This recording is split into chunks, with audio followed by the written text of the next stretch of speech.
இது வந்து duplicate rose colour கொடுத்துருக்குறேன், இது ரெட்டு. ஓகேங்களா? இப்போ பார்த்தீங்கன்னா இதில் பார்த்தீங்கன்னா இந்த பக்கம் வர்ற பகுதி பார்த்தீங்கன்னா கரைப்பகுதி, இந்த பகுதி கரைப்பகுதி, இந்த பக்கம் கரை இல்லாத பகுதி. ஓகேங்களா? இப்போ நான் வைக்கிற போதே கரைப்பகுதி ஆப்போசிட் வைக்கிறேன், நேருக்கு நேர் கரைப்பகுதி வைக்கிறேன். இது கண்டிப்பா நீங்க இப்போ இந்த பக்கம் நான் வைக்கல தெரியாம இந்த பக்கம் வச்சிட்டீங்கன்னா இந்த பக்கம் இங்க இருக்குதுன்னா இது இந்த பக்கம் இருக்கும். மாத்தி வைக்க கூடாது, ஒரே மாதிரி நீங்க வச்சுக்கணும். இப்படி ஃபர்ஸ்ட் ப்ராப்பரா துணி வச்சதுக்கு அப்புறம் இதுல பாத்தீங்கன்னா டூப்ளிகேட்டையும் மேல மேல வைக்கிறீங்க, ஃபர்ஸ்ட் பொசிஷன் வச்சுக்கிறீங்க. அதே மாதிரி ரன்னிங்லேயே போங்க. எதையுமே துணியை ஒன்று எடுத்து அடிச்சு முடிச்சு எடுத்து வச்சுட்டு இன்னொன்று அந்த வேலை பண்ணக்கூடாது.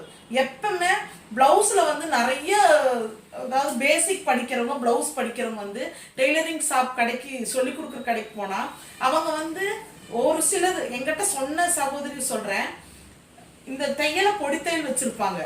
இன்னொன்று பார்த்தீங்கன்னா இந்த மாதிரி ப்ராப்பராக சொல்லி கொடுத்துருக்க மாட்டாங்க.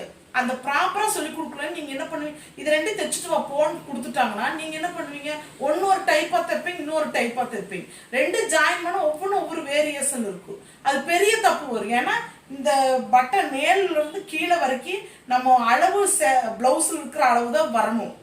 அப் அண்ட் டவுன் வருது, அதாவது நம்மளோட அளவு பிளவுஸ்ல ஒரு 7 இன்ச் இருக்குதுன்னா நாம தைச்சது வந்து 6 இருந்தாலும் தப்பு, 8 இருந்தாலும் தப்பு.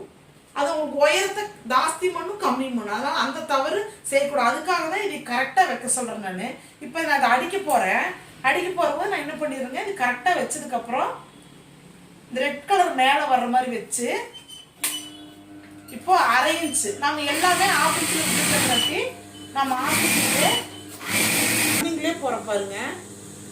நீங்கள் வைக்கிறது கரெக்டாக வச்சிட்டிங்கன்னா ஸ்டிச்சிங் பயப்படவே வேண்டாம்.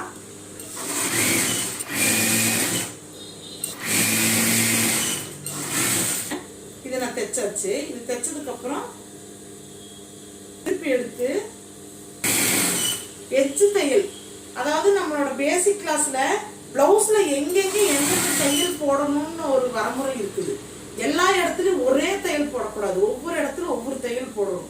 அது நம்ம பேசிக் கிளாஸ்ல வருமா, அதாவது யூடியூப் சேனல்ல வரும். நீங்க அதை கொஞ்சம் பாருங்க. ஏன்னா பிளவுஸ் தைக்கிறவங்களுக்கு அது தெரிஞ்சிருக்கும் கண்டிப்பா.